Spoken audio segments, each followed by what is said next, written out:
সবাই দেখো আমাদের ঠাকুরের জামা কাপড় হয়ে গেছে। কোনটা ভালো লাগছে তোমরা বলবে। এটা আমার মা লক্ষ্মীর।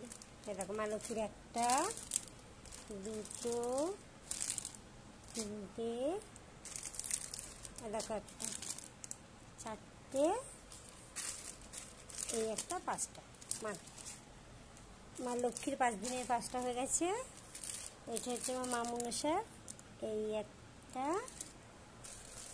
দুটো, এই একটা, তিনটে। ওনার আর দুটো বাকি আছে, কিনতে হবে। আর এইটা হচ্ছে আমার সাই বাবার। এটা ওনারও দুটো হয়েছে, আরও কিনতে হবে। এটা হচ্ছে ওনাদের পাথর আসনে পাতবো বলে, এটা আসন। এটা একটা মুকুট, এই একটা মুকুট, কিন্তু দুটোর একটাও হচ্ছে না সাই বাবার। আর এই হচ্ছে মা লক্ষ্মীর কেলে ওড়না।